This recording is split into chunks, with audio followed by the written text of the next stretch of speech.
এই দোয়াটা প্রত্যেক রাতে যেন আমরা বেশি বেশি করি। সম্মানিত শ্রোতা, সবাই একটু পড়ুন মেহরবানি করে। আল্লাহুম্মা ইন্নাকা আফুউন তুহিব্বুল আফওয়া ফাআফু আন্নি।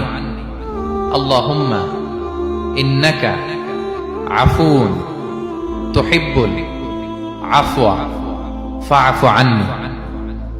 হে আল্লাহ, আপনি ক্ষমাশীল, আপনি ক্ষমা করাকে পছন্দ করেন, আল্লাহ আমাকে ক্ষমা করেন।